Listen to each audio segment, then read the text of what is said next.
एक बात बताऊं, जितनी पढ़ाई करनी है कर लो, जितनी मैथ करनी है कर लो, 10 घंटे लगा दो, 15 घंटे लगा दो, 3 महीने पूरी जान लगा दो, फिर भी तुम एनडीए क्वालिफाई नहीं कर पाओगे अगर तुम्हारे नोट्स अच्छे नहीं हुए। हेलो एवरीवन, मेरा नाम मयंक है और आज एक ऐसा वीडियो बनाने जा रहा हूं जो आपके लिए बहुत जरूरी है। मैंने बहुत देखा है कि बच्चे बहुत पढ़ाई करते हैं, मेहनत करते हैं, इमोशंस भी होता है कि एनडीए क्वालिफाई करेंगे, पर एनडीए नहीं होता क्वालिफाई, क्योंकि उनको सबसे जरूरी चीज जो है वो आती नहीं, वो है नोट्स बनाने की तरीके, तमीज, कैसे नोट्स बनाए जाएं जो आखिरी में काम आए।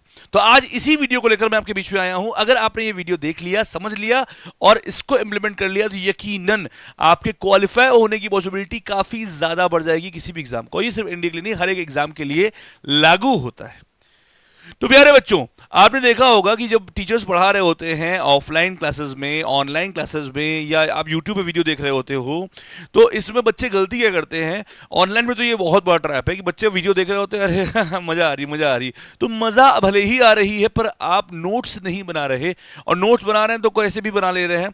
मान लीजिए अभी आपके एग्जाम को 3 महीने बाकी है और आप अभी कुछ कोई टॉपिक पढ़ रहे हो, मान लो आपने पढ़ रहे हो ट्रिग्नोमेट्री, आप ऐसे ही नोट्स बना रहे हो। ट्रिग्नोमेट्री पढ़ लिया, फिर कुछ और पढ़ लिया, फिर कुछ और पढ़ लिया, फिर कुछ और पढ़ लिया, फिर कुछ और पढ़ लिया, पढ़ते पढ़ते पढ़ते 20 चैप्टर पढ़ लिए। अब जब एग्जाम के आखिरी के 10 दिन रह गए हैं और आपको रिवीजन करना है, तो आपके पास कोई भी ऐसी कंसाइज चीज नहीं है कि बस अब इतना पढ़ लो हो गया। जब हम चैप्टर पढ़ रहे होते हैं तो हम डिटेल में पढ़ रहे होते हैं, हम बहुत पढ़ रहे होते हैं, बट उसी समय हमें जरूरी होता है उस चैप्टर को फिल्टर्ड नोट्स बनाना, जो हर लास्ट मिनट टाइम पे हम रिवाइज करेंगे। ये बहुत जरूरी चीज है जो अनफॉर्चुनेटली बच्चे मेरे मिस कर रहे हैं, जो बहुत मेहनत कर रहे हैं। मेहनत में कोई कमी नहीं है बेटा आपकी, चाहे वो यूट्यूब वाले बच्चे हो, ऐप वाले बच्चे हो, या इवन ऑफलाइन वाले हो। मेहनत की में किसी की कोई कमी नहीं है, पर उन्हें यही नहीं समझ में आ रहा कि वो सारी मेहनत बेकार जा रही है। हार्ड वर्क कभी भी सक्सेस का मंत्र नहीं होता, हार्ड वर्क सही दिशा में होता है। वैसे ही अगर आप कोई भी चैप्टर पढ़ रहे हैं प्यारे बच्चों, तो मेरी बात बहुत ध्यान समझना, वेदर वो मैथ्स का हो या गैट का हो, फर्क नहीं पड़ता। जब भी आप कोई चीज पढ़ें तो उसे, मान लीजिए आपने एग्जाम्पल के तौर पे आपने पढ़ लिया रे ऑप्टिक्स, पढ़ा आपने पूरा रे ऑप्टिक्स पढ़ लिया।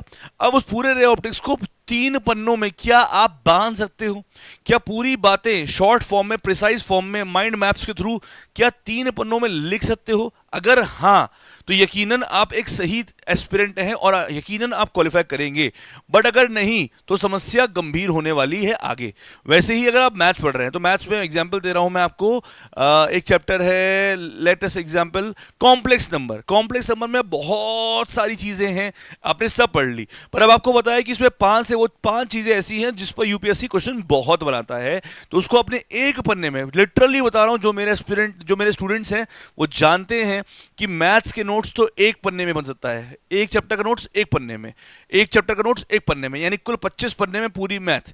तो जब आप लास्ट टाइम पे, अगर मैं आपसे कहूं कि बस ये 25 पन्ने रिवाइज करना है, और एक तरफ मैं आपसे कहूं हे भैया ये 4 कॉपी रिवाइज करनी है, तो आप क्या प्रेफर करोगे? 25 पन्ने करोगे ना।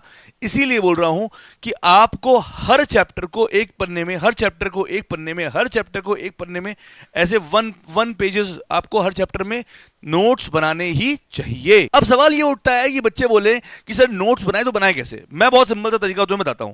जब आप कोई भी चैप्टर पढ़ रहे हो तो उस चैप्टर को डिटेल पढ़ रहे हो नहीं, साथ में प्रीवियस ईयर लगा रहे हो। जब आप प्रीवियस ईयर लगा रहे हो तो आप एक काम किया करो, जो भी प्रीवियस ईयर क्वेश्चन लगाया, हाँ उसका टॉपिक लिख दिया करो कि भाई अगर मान लीजिए कॉम्प्लेक्स नंबर का एग्जांपल दिया, ये क्वेश्चन आया है क्यूब रूट ऑफ यूनिटी से, अगला क्वेश्चन आया है पावर ऑफ आयोटा से, अगला क्वेश्चन आया है मॉडुलस से, तो आपने ऐसे लिख लिए। तो आपने देखा कि यार ये 5 से 6 टॉपिक ही हैं जिस पर लास्ट 10 सालों में बार बार क्वेश्चन पूछा गया है। तो आपको समझ में आ गया कि 5 से 6 टॉपिक है, ये है महा इंपॉर्टेंट, जहां से यूपीएससी क्वेश्चन पूछता है।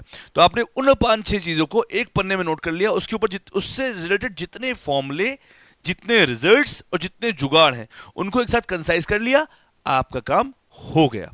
ऐसे ही नेक्स्ट चैप्टर, ऐसे ही नेक्स्ट चैप्टर, और आखिरी के जब आप 15 दिन रह जाएंगे, जब हर बच्चा पगला रहा होगा नोट्स के लिए, पर आप उनमें से होंगे जिनको ये कहना होगा भाई ये पतली सी 25 पन्नों की जो कॉपी देख रहे हो ये पूरी मैथ है, ये जो देख रहे हो पतली सी कॉपी इसमें पूरी साइंस है, ये देख रहे हो इसमें ज्योग्राफी है।